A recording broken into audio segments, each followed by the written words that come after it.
I said to him, look, I know you're upset that Corona cancelled your yearly sex trip to Asia and you can't go and empty your balls into a ladyboy in Thailand.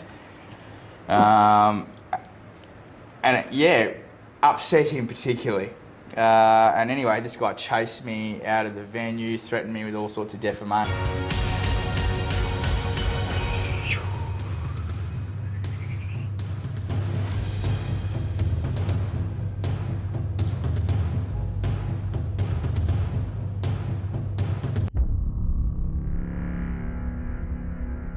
Ladies and gentlemen, welcome back to Disco Shaman TV. I'm your host, Hammad Chowdhury, and I have Corey White here today, recovering lawyer and comedian. Welcome to the show, bro. Thanks for having me, Hammad. How are you? Good, man. Yourself? Yeah. Lots of complaints, none worth voicing. Yeah? So, let's start with you being cancelled. Yeah, sure. What happened? What are the events? Because people like to just look at little sound bites and create an opinion from that, which is not even half an opinion. Yeah, well, like Mark Twain says, a lie gets halfway around the world before the truth has had time to put its pants on. Okay. So yeah, long story short, it was 2021 Fringe Festival. I decided it was going to be my last. I was going to take a job with the Aboriginal Legal Service up north and put my talents towards that, and you know the old adage of letting go.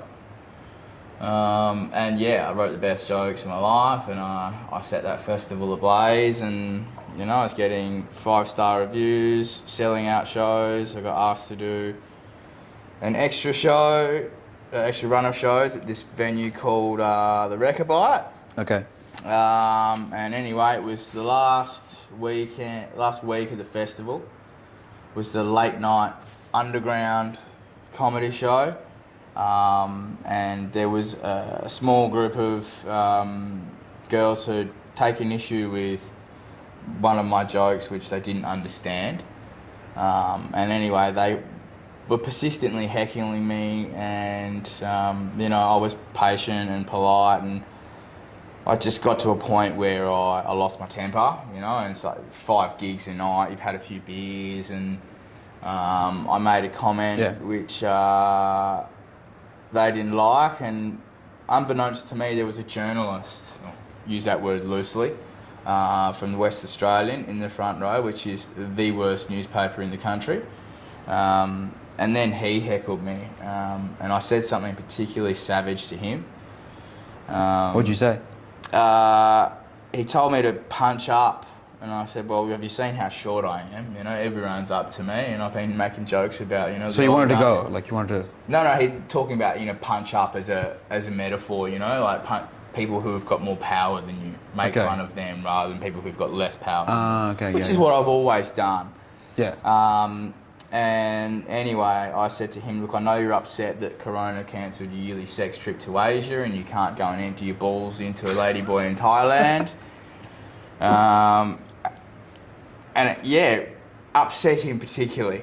And anyway, this guy chased me out of the venue, threatened me with all sorts of defamation, and a friend of mine filmed this journalist who'd had too much to drink and didn't cover himself in glory. And then that resulted in the venue cancelling my run and publishing a very defamatory statement accusing me of aggressive racist rape jokes, like I was Kramer Cosby or something. Like the most intense words you can put in a headline. Oh, it was the full kitchen sink of woke buzzwords designed to elicit a particular kind of online response from a woke mob. And it worked, and I had people saying openly, I hope Corey kills himself and things like that. But because I had the video of the journalist carrying on the way he did, Triple M set me up for a hatchet job with Basil Zemplis and the inimitable Jenna Clark. Yeah. And it backfired on them spectacularly because the general public came in to bat for me, and I've got a text message from Basil Zemplis saying, you had lots of support, and but then I had a contract with a management agency terminated, and they hadn't even heard the set. I had a recording of the set, They didn't even hear it. And so they just went they cancel. just can't. No one listened to it before they made a decision, which was why I was upset. And it really angered me too, because I'd been knocking on the door for 10 years, you know, with my stand-up, and I knew how good I was and where I was at compared to my contemporaries. And yeah, I had a bit of a dummy spit about it, and you know, I've got a breach of contract claim I can pursue if I want. So yeah, it's that's it in a nutshell, and it culminated in me going on SBS in March. It was a program about cancel culture, and would you believe it, the people from the Reckaby and Triple M were trying to have me removed from a program about cancel culture. But they couldn't get to you? No. Well, see, I had all the documentation to prove who was telling the truth and who wasn't.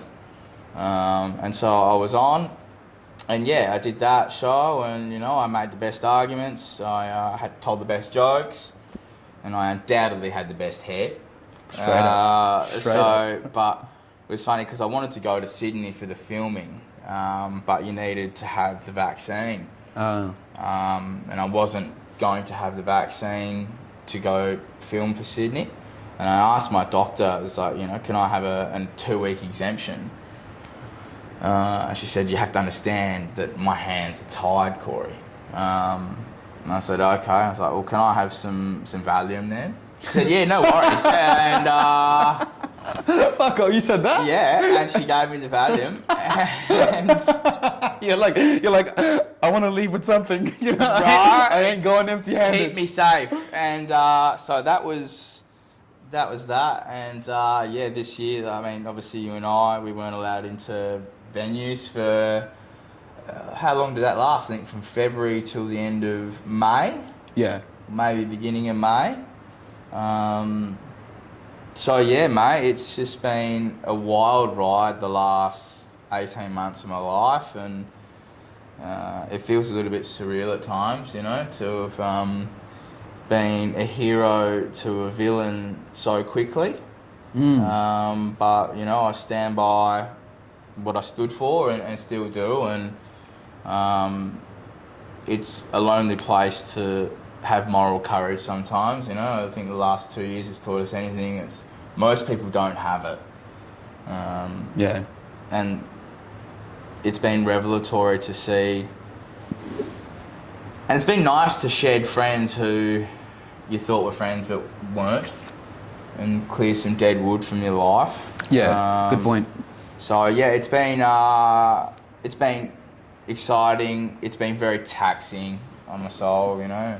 Yeah. Stressful. My dentist is like, you're grinding your teeth in your sleep. I was like, is that why my jaw hurts? He's like, yeah, absolutely. So, yeah, mate, I can see the light at the end of the tunnel, but I've been in the dark for a long time.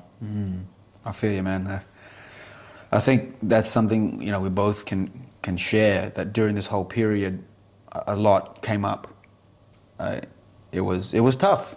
Going to the shops was scary, you know, like not wanting to wear a mask in certain places, like all these intense sort of heightened fear states were surfaced for me.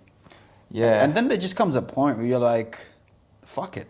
Well, I've had it with this. This person doesn't know anything. They don't know if I got exemption or not. They don't know whatever. Like, you start to go into this place in your mind where it's just like you start to cloud out everyone else around you, the voices, their opinions, and you go into this like, it's almost like, you know, at the point where Joker goes crazy in Batman, and he's happy, he's just like dancing, he's like, he's finally free. You come to that point where you're just like, your opinion doesn't matter what you have to say. You know, all my life I've lived in the anchor, in the weight of people's opinions. And it's almost like it's clouded me from acting towards my true self. And this whole COVID thing sort of was like, hey, I'm going to gift you something. That's how I took it. That's the only thing that kept me sane. It was like, this thing's not taking my power away from me. This thing's giving it to me. So what does that mean? Stand in your power, stand in your truth, do the things that you think are right, and don't let what other people say get to you. Yeah, well, and that was, I think, the most perverse thing about the vaccine. It wasn't the government messaging and the media manipulation. It was the social pressure. Yeah. You know, and it was people around that I knew who were just like, I can't believe you're one of them. You know, you're going to kill my nana. Yeah. You're a plague rat. It was like... Your nana's dead anyways. Well, maybe your nanas looked at your life and thought, that's my legacy. I want to fucking die, you know? Fuck this guy. And it wasn't like, you know, the idea that we didn't care about the safety of the community, it infuriated me. Because all my life I've been socially conscious and I've been part of the team, so to speak, you know? I mean, I was the most hardcore strident, old school lefty in comedy. And the idea that we didn't care about anyone upset me. And my compromise was, you know, I'm happy to show people that I care and that I abide by the social contract, but my compromise was that I'll wear the mask, but that's the compromise. You can cover my mouth, but you can't come inside me. And, you know, we've been vindicated emphatically. I mean, we were told that it was going to stop transmission, that you would be immunised, you wouldn't catch COVID, and all those things have proved to be vile, vile lies. And no one wants to... As in, like, this information's out now?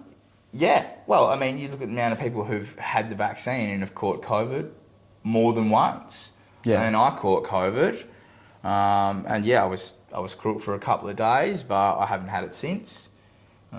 And, you know, I remember premiers saying, you know, the virus hunts the unvaccinated, and it was a pandemic of the unvaccinated. And now the figures are telling a very different story. What's that? What's the story? Well, the hospitalisations and ICU for people who've had no vaccines compared to the people who've had 3 and 4 doses, they're the people who are being hospitalised in far larger numbers than people who haven't had the vaccine. And not to mention, you know, the secrecy around the vaccine and the contract that the government signed. That was the moment for me where I was a bit sceptical, was that, you know, companies like Pfizer have terrible track records. I mean, if Pfizer was a person, you would lock them up and you would throw away the key. They are a criminal organisation. They've inspired lots of knowledge. I mean, John le Carre's book, The Constant Gardener, about testing vaccines in Africa, that's based on Pfizer's conduct in Nigeria. What were they doing there?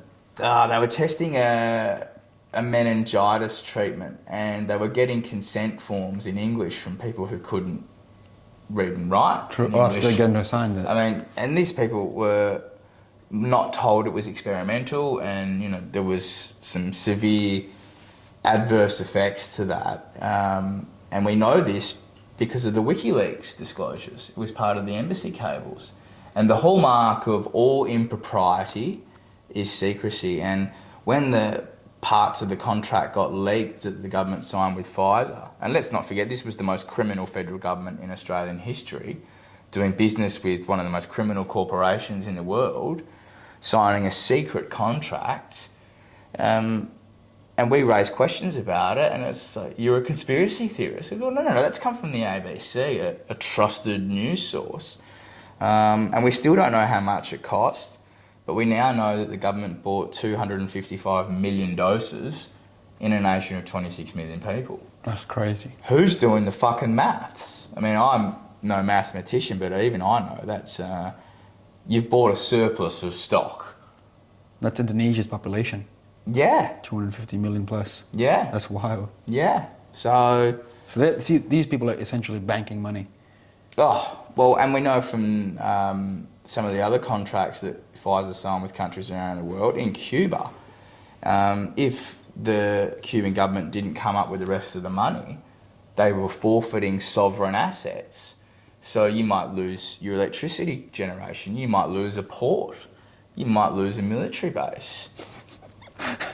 That's so gangster, dude. It's gangster. It's absolutely gangster. Like, I'm taking your military port. It's like Tony Soprano running. I mean, at least Tony Soprano had a heart. It's like a bunch of kids in the playground, just like, this is my toy now, and like, that's kind of how I see it.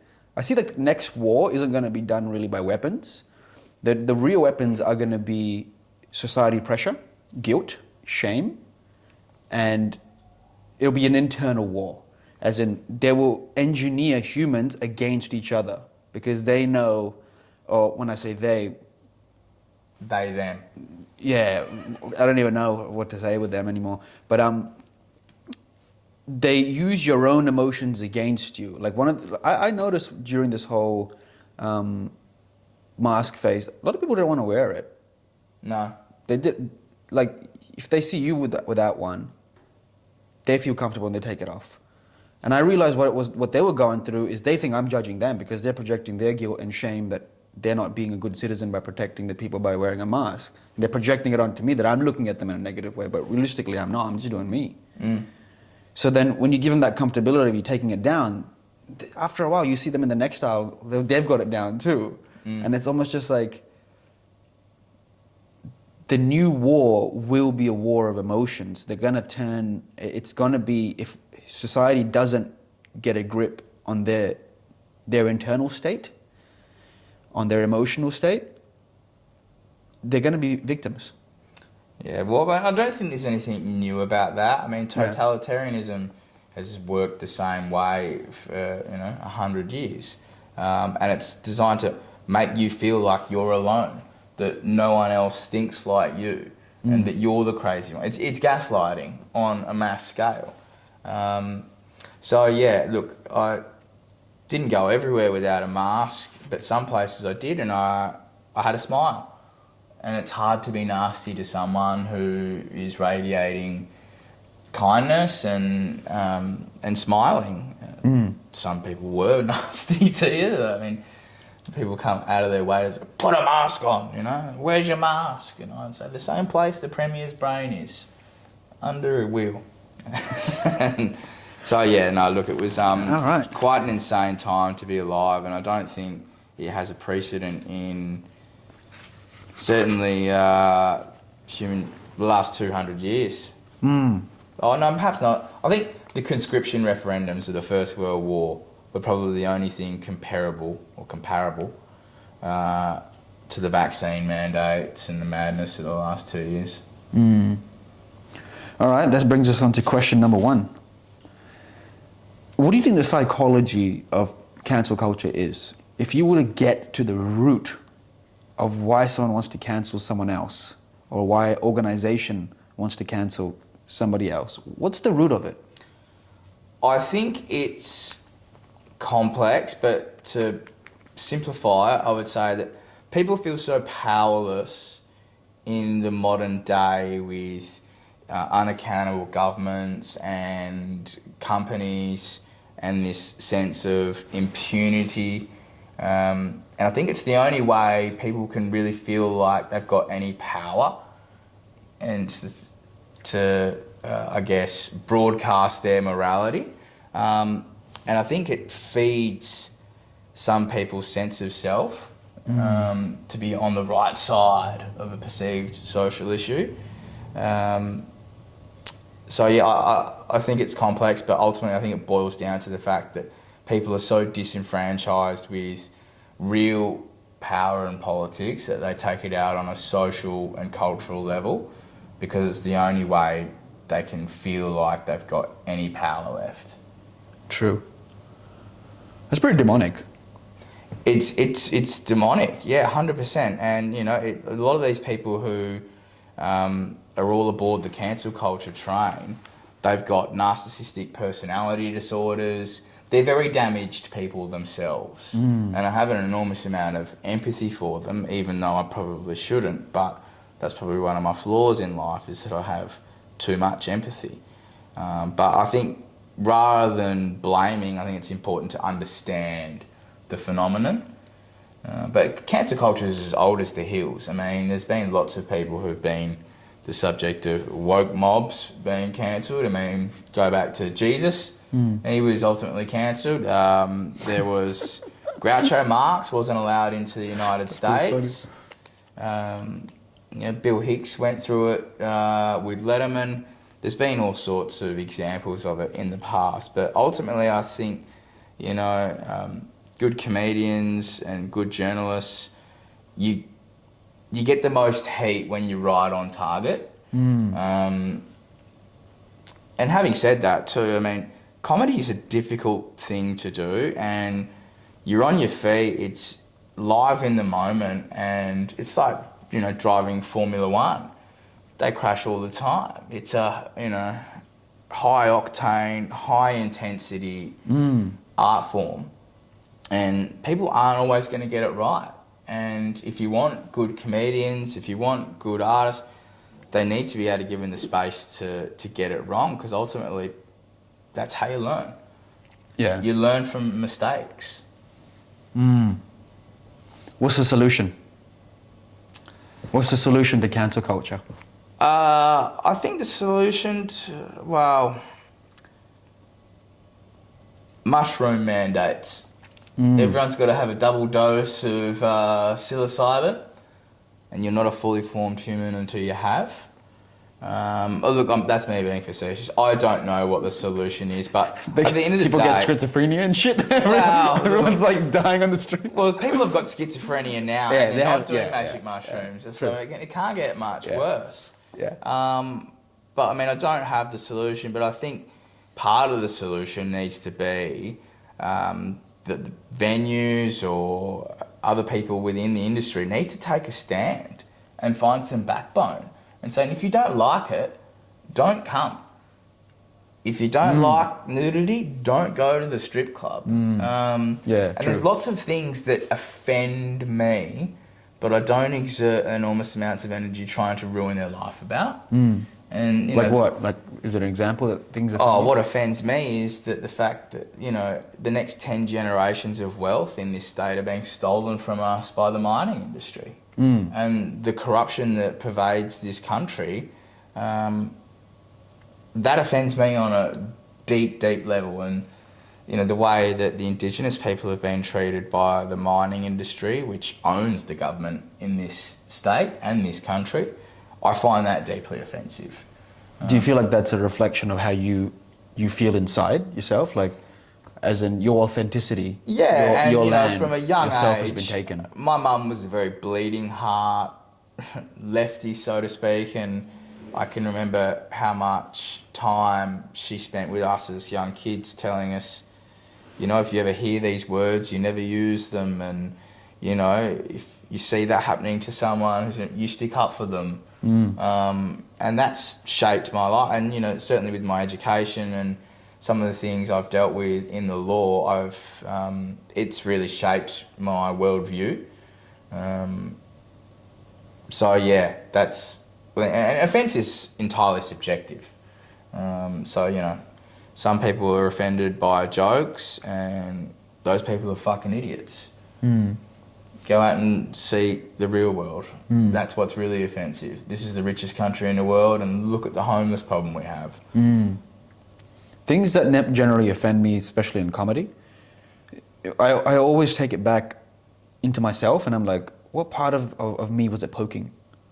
Do you know? There's something inside of me that it's poking, and it's not that person's fault. They're just words. They're just sounds. But my reaction towards it was something that hasn't been processed or healed within me. Yeah. So, you know, someone might say shit about like brown people, this or that, and then usually it'll tie back down to some sort of bullying that happened in primary school. Yeah. And then I'm just like, fuck yeah, keyword. Go at it, work it, process it, and let it through. So I look at comedy as a very healing thing for me. Like, yeah, in times like I trigger out. I'm like, dude, you know, like. And comedy, when it's done right, it's like philosophy. It minimises the suffering of human emotions, and it can cure all of our emotional ills. And I know that from people who've had parents die and siblings die, and, you know, that's the great sort of Western tradition going back to the ancient Greeks, you know. It's medicine. It's medicine. Yeah. It's medicine. And humour in the face of adversity. It produces endorphins when you laugh. It's an antidepressant. Yeah. A lot of people are stuck in a certain emotional state and they're not able to regulate themselves out of it. I am a victim of that myself. But I know when someone can make me laugh, it's like you snap out of that habitual pattern of feeling a certain emotion. Could be sadness, could be fear, grief, depression, whatever it is. So essentially when I see like comedians doing their artwork, when I'm on the stage, and for me it's like, it's a form of magic. 100%. it's a form of being, and people don't see that at times. They just think it's you go in there and stuff. But I've left certain shows and gone home and just felt great. There's been times when I've been so down and I put up like a video on TikTok and someone's laughed and said like that's made my day, and boom, I'm up. It's like medicine for me too. Being able to change someone else's state. Yeah, and that's something I draw an enormous amount from is, people who are effusive with their praise and go out of their way to say thank you, like I needed that. And, some of the messages, I had a woman stop me in the street yesterday and say, I heard you on this podcast and, thank you so much, like I needed that laugh. And, I get messages from people all over the place, and being a lawyer and being a comedian are not dissimilar. But one of the things as a lawyer I always found that replenished my soul was when someone expressed some gratitude and thank you for what you've done for them. And the same with being a comedian, when people say thank you so much, that touched me. And I had a woman say to me the other week, she said, that joke will never leave me. That's deep. And I said, well, unlike your husband. She's like, "Rah." Yeah, no, she laughs as well. So comedy is medicine, and comedy is magic. And comedians and magicians are using some of the same techniques. You're using misdirection. Yeah. First and foremost. Yeah. A form of hypnosis also. Yeah, 100%. And it's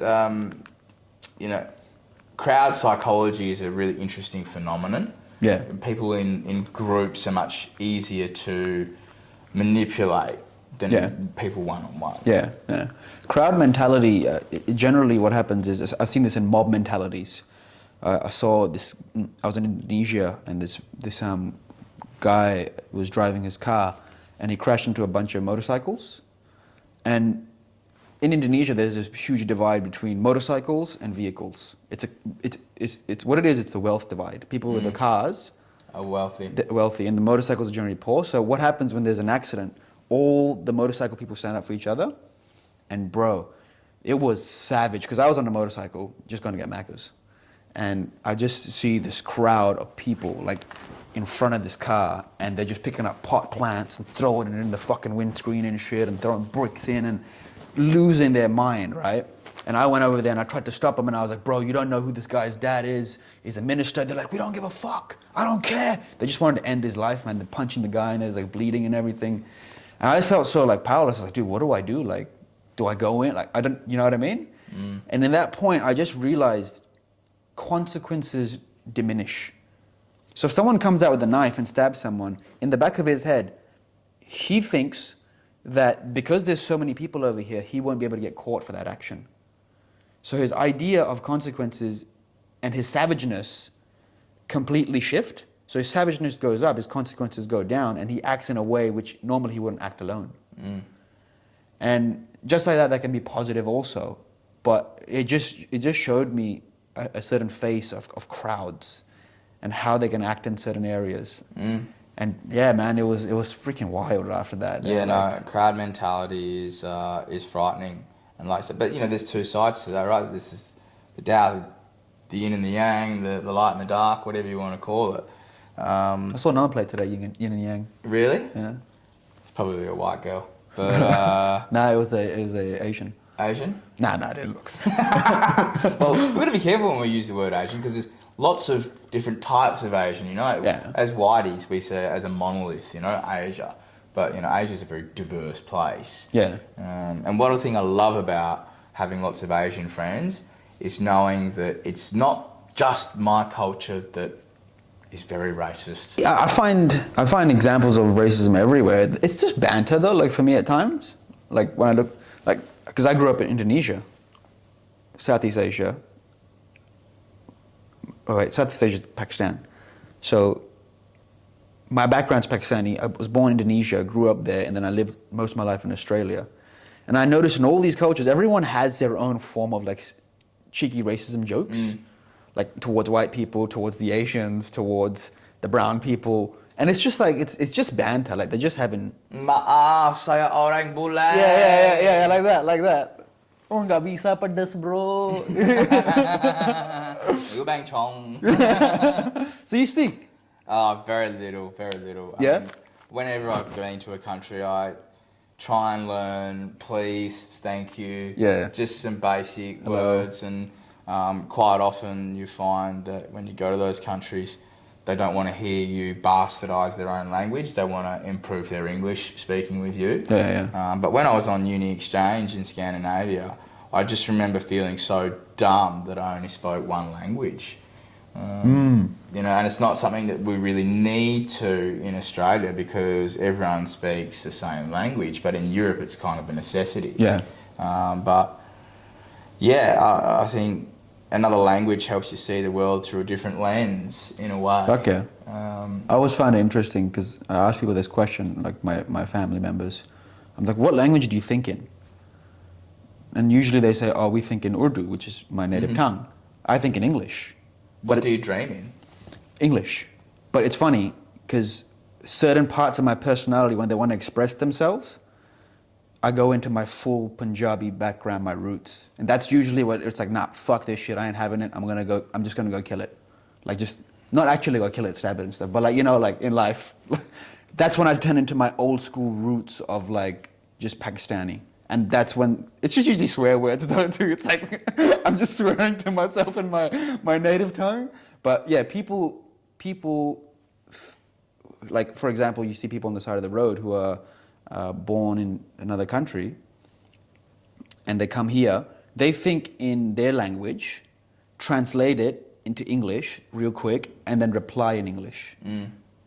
I just find that fascinating. Like, and that takes an enormous amount of cognitive computing capacity, power, man. You know, and that makes you really tired. I mean, I lived with a Greek girl when I was on uni exchange, and you know, she'd come home from speaking English all day, and she was just so tired because you're having to, you know, use that computing power that you know most people don't use really. I mean, in the West, we're only speaking one language, and I think that's a real shame. And if Australia's going to be part of Asia, I think we really need to foster that bilingualism. But what language do you teach Australians? I mean, Bahasa, you go to Malaysia and speak it there, Indonesia. Where'd you grow up in Indonesia? Jakarta. Yeah. I see it as like, because I speak Bahasa, which is 250 million population, and then Urdu, which is India and Pakistan. Khuda Hafiz. Yeah. That's the only Urdu I know. You're about to blow this place up, bro. you also said... See my vest, made from real gorilla chest. Yeah, I always think of it like where the most concentration of population is speak that. Like, so right now it'd be Mandarin would be good. Mandarin, English, Urdu. Because these are economic powers also. Oh, well, Indonesia's going to be an economic powerhouse. China is an economic powerhouse. I don't know enough about Pakistan. There's a full revolution going on in Pakistan right now. Well, I know that Imran Khan has suddenly found himself on the wrong end of the military and the judiciary, and they're the great weapons politically in Pakistan. And it's about as stable as a wastewater containment tank at Fukushima as a country. Yeah, a lot's been... Do you want coconut water? No, thank you, mate. No one ever wants the coconut water. But yeah, no, Pakistan's got a really fascinating history, and you wonder how much the British just drawing these arbitrary lines which made borders but had no regard to the social and ethnic makeups of those countries. Yeah. Or regions, rather. My wife's British, and sometimes she's in the kitchen cooking, and I'm just there eating the food, and I'm like... You're a stereotypical Middle Eastern man. I'm like, payback's a bitch. Like, I got you now. Yeah. No, but that's like the rare occasion. I do mainly all the cooking. I'm the chef. I don't trust people with my food. Put some spice in that shit, you know? Like, Right, I mean, and like, thank goodness Australia did have migration to this country, because otherwise our food would still suck. Yeah. Mayo sandwiches all around. Yeah, bangers and mash, and you know, right as a lamb all the time. I mean, I take my own spices when I go to Sunday dinners with her family. Really? Yeah, I actually take my own spice. I take like paprika and stuff because it's just too bland for me. Like, I can't. Amazing people, amazing food and hospitality, but I do take my own assortment of spices. Yeah. It's like Well, I mean, and look what the spice trade did for some of the colonial powers. Yeah. I mean, we need to make dead bodies smell good. All right. In the Oriental world, they've got all these spices. For dead bodies. Well, that was part of the reason. Yeah, there was lots of uses for spices. Jesus. But So tea. do you dream? Yeah. Cool. What's been your wildest dream? Oh. Wait, actually, that's question number 2. So, yeah. What's been your wildest dream, and what did you deduce from it? The wildest dream I would never say on camera. Really? I'll pause it for a second. Fuck the camera. No, I had lots of violent dreams. A lot of anger, huh? But this predated, I guess, some of the experiences I lived through in the last 2 years. But I had a period there where, people I love would die in dreams and you wake up, crying. I had a dream that I killed someone and that, I woke up and for the first 30 minutes, I thought I was going to jail. And when that moment, I was only dreaming, True. That's just such a beautiful moment when, it was just a dream. Who was the person? No comment. Female, male? He was a male. Yeah. I would never kill a woman. Only men. That's how much of a sexist I am. I only kill men. No. Come on, man. Where's equality? Right. Yeah. Right. But yeah, no, look, dreams are a fascinating phenomenon. Yeah. I had this dream just 2 nights ago. I went back to my native land, Pakistan, and I just went to my old house where my granddad's there now, and I started hugging him, and the maids and everyone were coming, and I was hugging them, and I was like, I love you guys so much. Then my grandma came out of nowhere, and I was like, you're meant to be dead because she's passed on. And I gave a big hug, and she just told me, she was like, I never died. And I was like, whoa, deep, man. Like, I feel her around me, like I feel her inside me, like not in a creepy way, but she's just there, like that energy of grandma. Yeah, well, I think that's the second law of thermodynamics, right? Energy is not created or destroyed; it merely changes forms. Yeah. And that was one of the things about doing DMT I found the most beneficial was it removed my fear of death. Not that I want to die, and some of the other experiences I've had in my life have shaped my attitude towards death, but I'm not worried about my death, so to speak. I'm worried about the effect that it has on people around me. Do you think that's still a projection of your fear of your death onto people? And No, of course. I mean, if people love you, your death is going to have an effect on them, but I'm not afraid of it because I'm 99% confident that there is an afterlife. Yeah. Well, what was your experience like when you did the DMT? It's been different every time, but I carried an enormous amount of shame and regret and guilt about the death of my mum. Oh, she passed on? Yeah. How come? In November 2015, she died. And like anyone's mum dying is going to affect them, but I was weighed down by some of those emotions, and I just remember the day that I did it, like I wasn't even expecting to do it. I just, got to a friend's house and they were like, okay, have a crack at this. And, I'd heard, every white man on a podcast talk about it for a long time, and, I have a curious mind. So I did it, and I remember just having like a convulsion, like something ripped through the center of my body, and this blue cloud came out of my chest here, and it just like went into the ether. And then, like you kind of... What was it?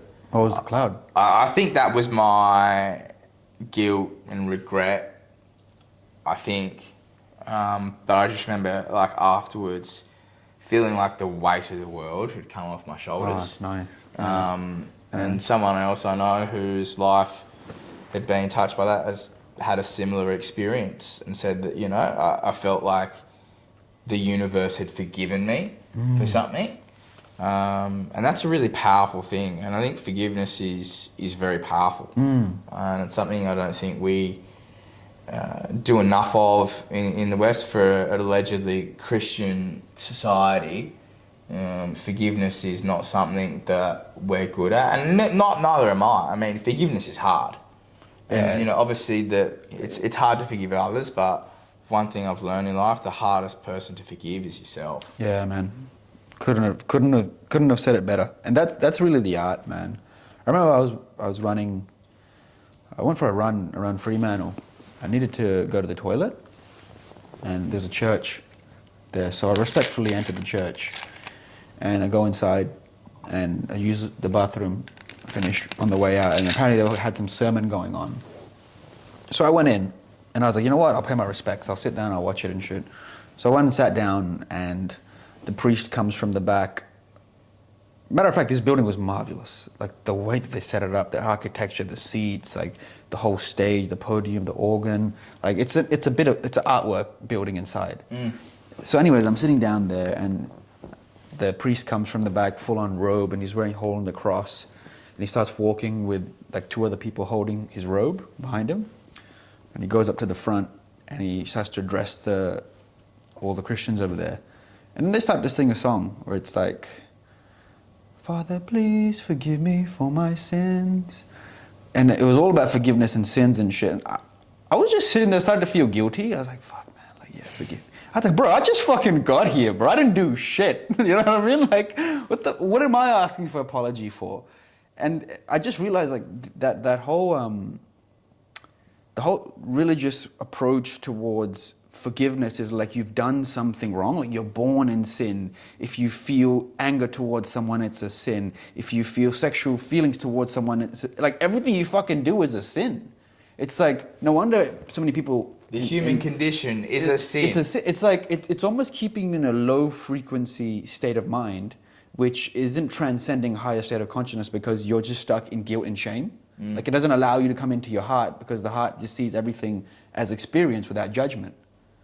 And I was just like, man, like I got out of there, bro. I just literally ran out of there. It was crazy. And at that point, I just realized I was like, man, I respect your traditions and your beliefs and everything, but it's not how I want to go about teaching my kids to forgive themselves. Like, fuck, bro, how long has this religion been around for? Does my penis make me a bad boy? Yeah, literally, a couple thousand years, right? It's like, forgive yourself already, bro. Like, it's been 1,000 years. Come on, forgive yourself already, bro. Like, are you still regretting? I've got time for religious people. As long as your religion makes you less judgmental and more tolerant and more kind and understanding, then I love your religion. But the moment your religion makes you a bigot, it makes you more judgmental and less tolerant, your religion's not serving you. Your religion is making you a bad person. And there's people on both sides of that fence. And I suppose when I was coming of age politically, when I was young, you know, you come across Christopher Hitchens and that militant sort of atheism. And there's been atrocities committed in the name of religion all over the place. How do you think society would look if psychedelics were legalized? As a criminal lawyer perspective, as a comedian perspective, what value and what dangers do you think that it would create within society? I think it would help an enormous amount of people deal with their addiction. Process some of their trauma. But for me, psychedelics are, like Alan Watts said, they're an instrument. And you pick up the phone, and then you hear the message, and then you put the phone down. I don't think they're very powerful substances. And the idea that alcohol and tobacco is legal while substances that can have an enormous healing power on people are illegal. I just think that's morally repugnant, and it's an enormous hypocrisy. But I think you'd see a lot less imprisonment. I think you'd see a lot less suicide. And I just think you'd see a kinder, gentler society at large. And if that's not a fucking good idea, then I don't know what is. Have you encountered any entities Yes. in psychedelics? Yes. What were they like? What energy did you get off them? Messages? So there's two instances that particularly stuck in my mind. One was like I guess a female entity of such in a very large garden. And I don't know what the form, I'd never seen this form before. It's something completely alien to me. And this is the other thing about DMT and psychedelics. I've always been reluctant to talk about it with people who've never done it because you sound like you're insane. You need to talk about entities and, but this stuff, like... But do you think that's the programming? Like, there's a current narrative that plays in society, right? And if that narrative is veered away from, those are the crazies. Are you just talking about a different layer of reality? And in that layer, the only thing that's stopping you from getting into that layer is your own belief that you are crazy. I know I'm not crazy, but yeah. Sometimes you're just worried about the social consequences of having that discussion. Well, this is what's going to bring it to light, having conversations about 100%. And, like there's an awakening, I guess, around the world and a realisation that, and it's no accident that every indigenous culture around the world has been using these substances for thousands of years. And, even here, the indigenous people here, I'm sure they were using it because if you see some of the artwork up north, they've painted the landscape from a bird's eye view. It's like, well, how are they doing that? I mean, I'm no expert. I would hazard a guess that I think that's probably what the dream time was in indigenous culture. But yeah, no, I mean... So you were in this garden. Yeah, so I came to this view that God was a woman in the garden.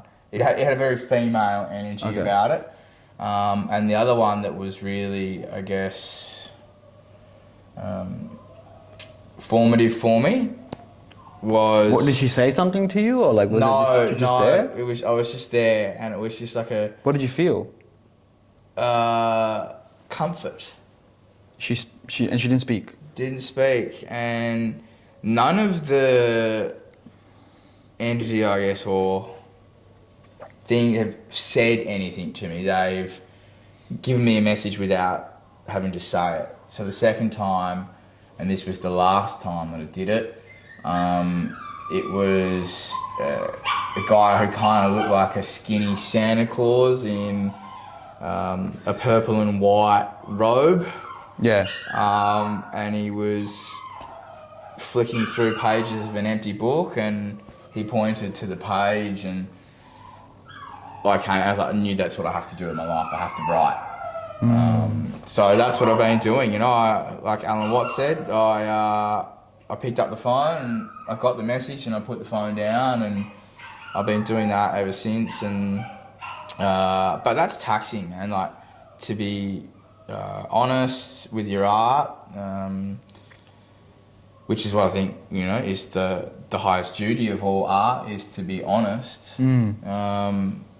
That can be really quite taxing, and I've probably spent too long inside my own head and exploring some of those things.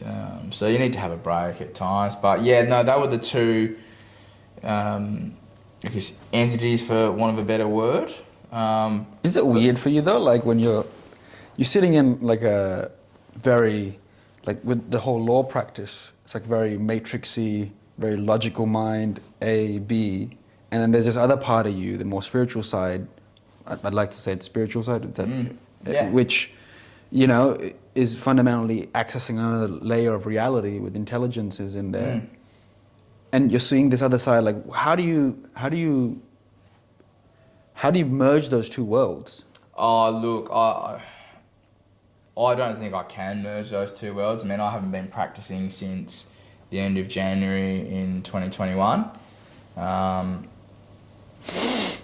But yeah, look, the courts are overwhelmed with people with a disadvantage that's inherited, intergenerational, trauma, addictions, all these things are rising out of methamphetamine problems. Alcohol is a huge problem in our society. And how you merge those things, I haven't figured that out. But I remember seeing a district court judge sentence a guy to prison one day for growing cannabis in his backyard. And he said to him, what you've done is fundamentally un-Australian. I said, do you know the history of this country, mate? Like, it's fucking convicts. Un-Australian. You stole the country, bro. Bro! Yeah, I just remember hearing that, and I've seen people go to jail for, manufacturing DMT, and it's actually quite easy to produce. It's everywhere. You can find it in most plants. And Australian plants have the highest concentration of it in any other plants in the world. So, and I always thought that was the way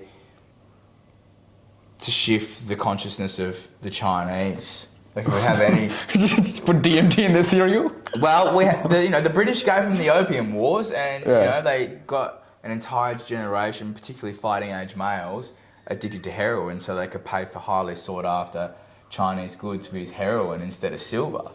Damn. But I think that's what I would do. If I was ASIO, I'd be running trips for Chinese tourists and giving them the DMT experience in the outback, and they go, oh God, we are controlled. Well, you look at Peru. Peru's developed a massive economy from tourism into ayahuasca and DMT retreats and kambo and all these natural plant medicines. It's littered over there. Most of the people I know that have been Peru have been there to take cocaine exclusively. Okay. Yeah. Well, that's because most of them, are in different tax brackets, but... Yeah. No, you're right, and I think... Well, there's Drug Central there then, I guess, right? Yeah. The old Peruvian marching powder, but... you can get the coca leaves. They give you coca leaves when you land into Cusco, which is a city that's elevated 3,500 meters above sea level. To treat altitude sickness. But you get a mouth numbing from it, bro. Well, cocaine was the first anaesthetic. Yeah. Wasn't it in Coke? Yeah, it used to be. Oh, mate, what used to be in all sorts of things. And you used to be able to go and buy, cough medicine used to have morphine and cocaine and CBD oil in it. Yeah. What's the negatives of psychedelics in your eyes? Well, like with anything, I think overuse. Everything in moderation, right? And I think there's probably a risk for some people who are already predisposed to certain mental illnesses that they may have, other effects that weren't foreseen. And I think it's important that proper clinical research is done. And Four Corners had a expose on this a couple of weeks ago with some of the, I guess, more cowboy outfits that are doing it in their backyards and running their own retreats that aren't supervised. And when people are in these altered states of consciousness, they're particularly vulnerable.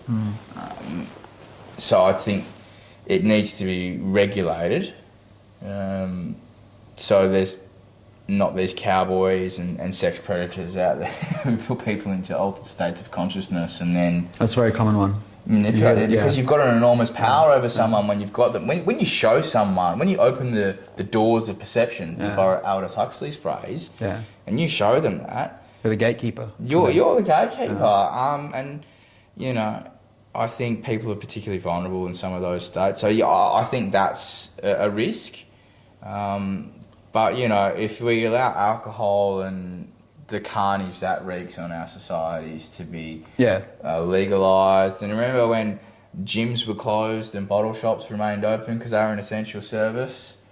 So, for your health, to keep you safe. It's a disgrace, and what alcohol has done, particularly to the Indigenous people in this country, it's a source of national shame. I feel as eventually this whole what this whole paradigm, where the universe wants to take humanity's consciousness right now is to their death. Is to show them that your fear of death is an illusion. Because what is the foundation of being safe? It's that you feel that you're going to die. Something's going to happen to you that's going to cause you sickness and you're going to die. And there's going to come a point, and I've seen a lot of people already crack, they're like, nah, I don't care. I'm in charge of my immune system. I'm in charge of my health. I'm not going to let anything get in my way for living life. And these are generally the people who are in the ages of 50 and 60 now. And they've seen it all, man. They've seen a fair chunk of life. And they're just so close to death now where they're just like, dude, we're going. I'm not going to live my life in fear anymore. So when you eradicate that whole, I think we become better humans. Well, when look, fear is gone, it's like everyone just sort of unifies. and fear is so powerful on humans. I think it was Bertrand Russell that said, fear generates the herd instinct in humans, and it generates hostility to people who aren't regarded as members of the herd. So yeah, I mean, I think there's an enormous benefit to the psychedelics. There's certainly an overwhelming body of research to support that, but how it's implemented and who controls it is the other thing. I think the worst thing that could happen is if psychedelics were legalised and it was given to the Pfizers of the world to administer and control. I don't see that as benefiting anyone. And especially when, you see the videos on the internet of how easy they are to grow. Yeah, I was in Bellingup, and there was some mushrooms that were growing over there.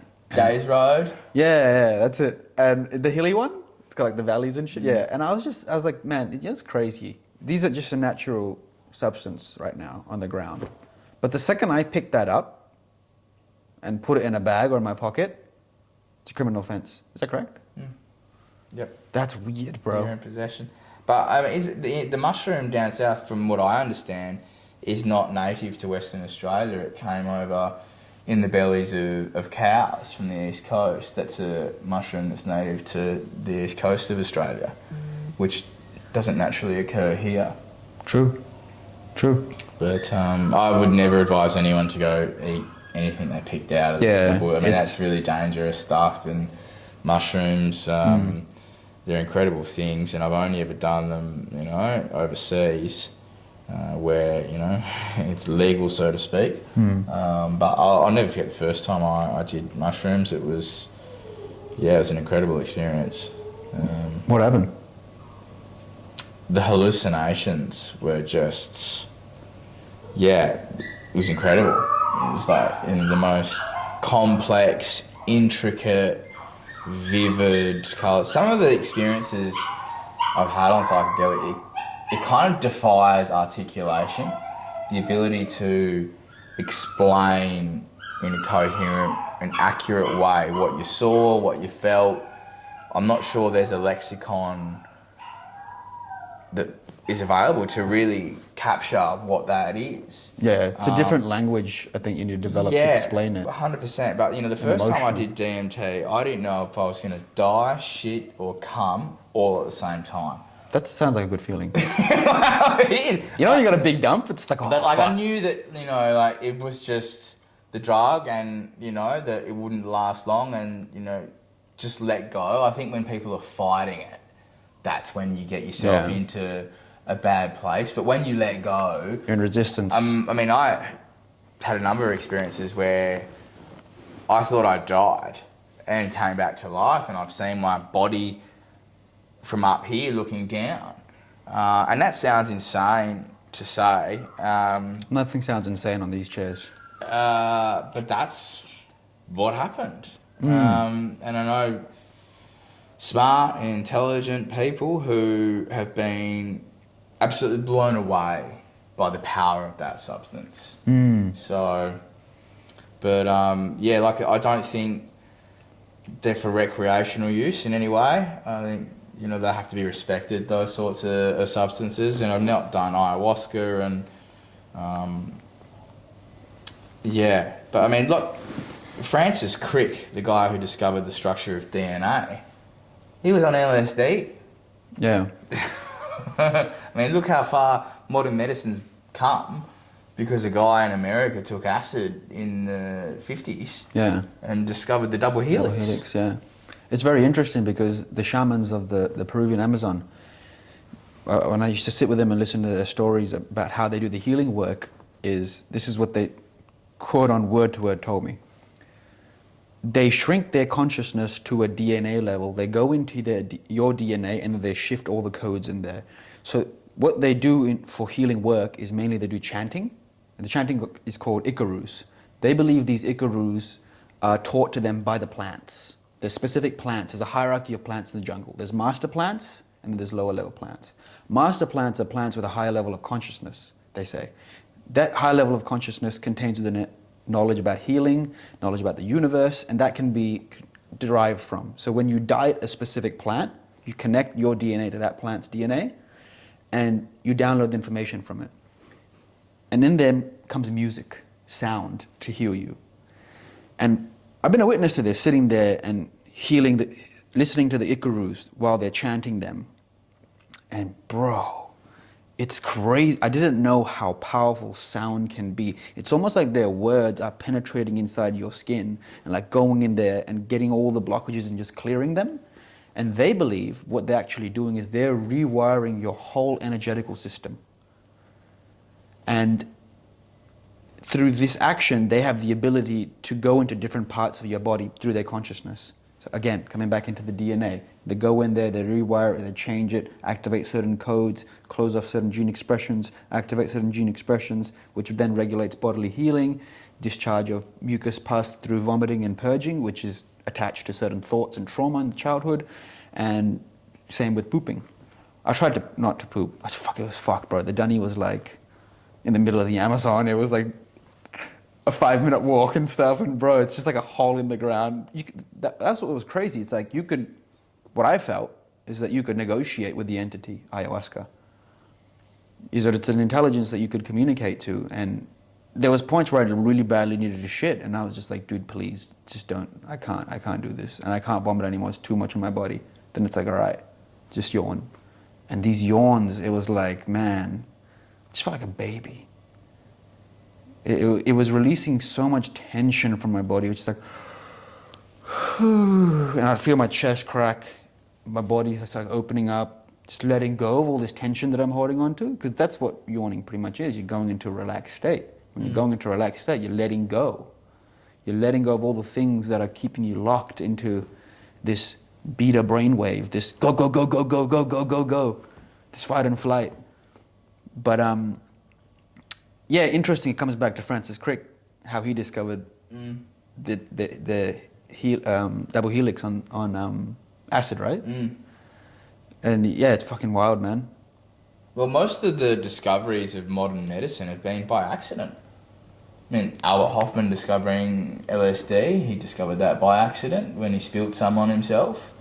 That's crazy. Some of the... Imagine how... Viagra was an accident. Viagra was an accident? Yeah, they were trying to figure out a heart medication and they got an erection medication instead. He's like, it's not going down. Yeah. Safe and effective for all. Yeah. Yeah, what's interesting about ayahuasca is also, so the way ayahuasca is made, if you're not sure, it's DMT, and the DMT comes from a specific plant called the chacruna leaf. If you were to orally ingest DMT, what happens is that there's a compound in your stomach called monoamine oxidase that pretty much doesn't allow you to... And you need the inhibitors. You need the inhibitors to do it. But how amazing that ancient cultures were able to figure out complex chemistry to give you the MOA inhibitors That's at a very, what Westerners call primitive level. Well, that's advanced chemistry. Yeah, well, that's why you need the vine, because there's an MOI inhibitor in it. And you mix these two plants, you could tell yourself, you could rationalize and say, yeah, it was just a chance. But then there's over 150,000 plants in the jungle. And to get that exact combination, you do the math. And the number of plants are growing too. So my understanding was that there's a deep level of pharmacology going on in the jungle, a different level of intelligence and language that's being communicated through different means, not just words. When you ask the Amazonian shamans, how did you learn this? They said the plants told us. And you could just listen to that in the Western world, be like, oh, that's woo-woo, you know? How can we communicate the plants? But it's like plants are communicating with each other right now through pheromones, through signals. They're communicating to animals also. They're communicating to the rest of the whole environment. Why is it when someone sits down and says, hey, I could talk to a plant, you're deemed as crazy? Well, it's not really that crazy. It's just it's crazy in your paradigm of existence. But if you go to these traditional indigenous communities, a lot of them revere these plants as gods, as intelligent minds. And now I take a step back and I look at it and I'm like, who is really on top of the hierarchy of the world? If we were to leave tomorrow, humans were to leave, plants would still be around. If plants were to leave tomorrow, nothing will be around. Yeah, no, 100%. They give us oxygen. Everything. They've mastered energy, man.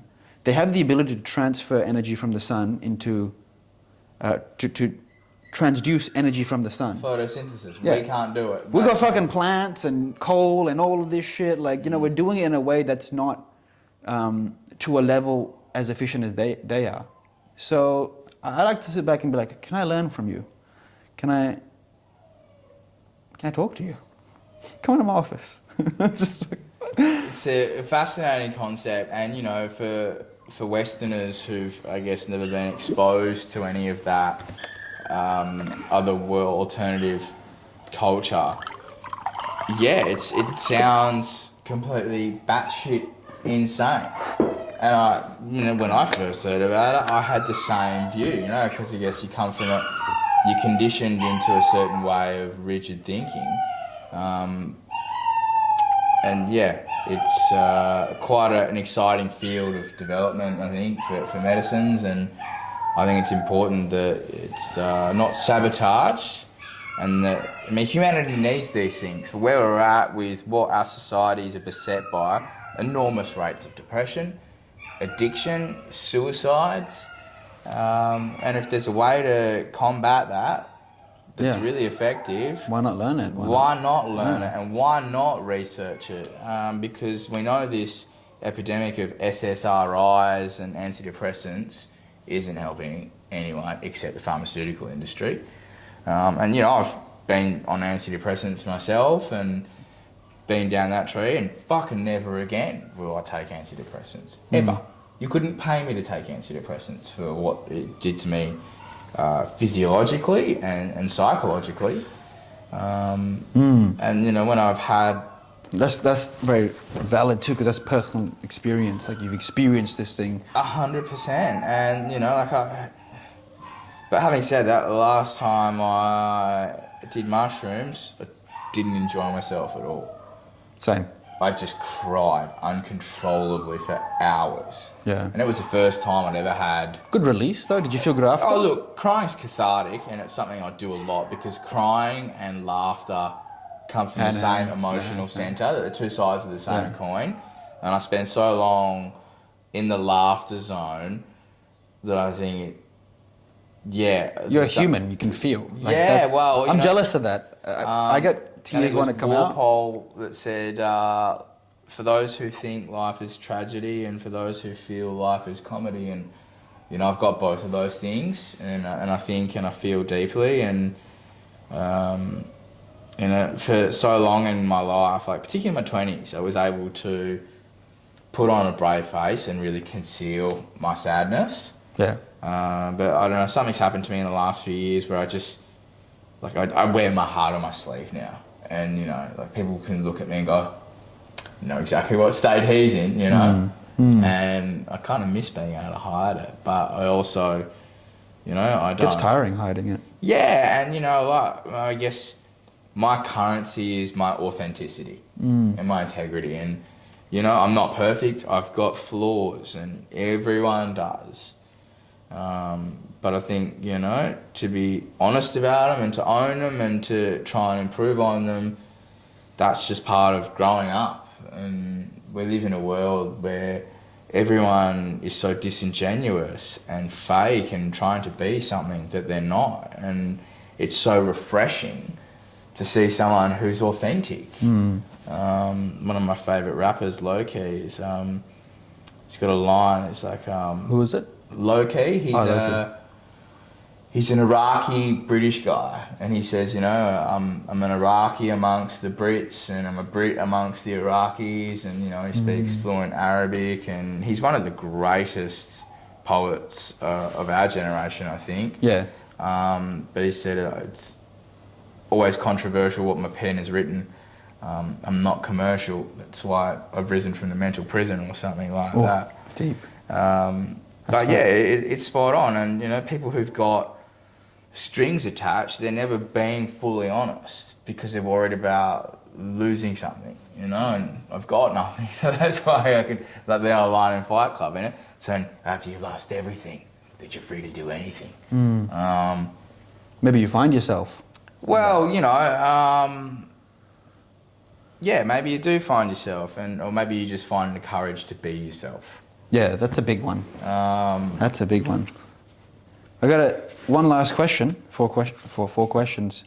Is if you could experience one thing, either death or birth, what would it be? Death or birth? I've experienced enough death, or I'd have to say birth. What do you think it'd be like? As in to be born or have my own child born? No. Like you be born. Oh, to me. Like if you were Corey with this consciousness and you were to be born, you were able to experience it with the level of feelings and maturity you have now. Like, what do you think it would be? Oh, and you know, to have your brain. Well, Mum would have definitely had to have had a C-section because my brain would have been too big for a natural birth. Yeah. Actually, was that actually the case? Yeah. Well, I mean, the head's very small. Your forehead's not even fully developed when you're born. That's how. Oh no, you don't come out that size. Oh, you think you come out that size? No. No. You just come out with that intelligence, that awareness. Come out with that intelligence. Well, what would it be like? I think it'd be a bit of a trip for those around. They go, oh, Jesus, we've got someone who's got language skills and critical thinking skills just come out of the womb. Come out with a durry? They're like, fuck, it's been a while. yeah, 9 months. Yeah, look, I don't know what it'd be like. But I guess I've been through a sense of rebirth in the last 2 years of my life, and that's part of, you know, the whole Jungian philosophy, I guess, is to death and rebirth and alchemy, you know, turning the darkness into light and trying to embody those things and keep your personality congruent, because there's a lot of incongruous personalities out there that aren't aligned with who they truly are, and I think that's the source of many people's discontent with themselves. Lovely answer, man. Thank you very much for being on the show, Thanks bro. very much for having me. Appreciate it. Cheers, much Thank appreciated. you.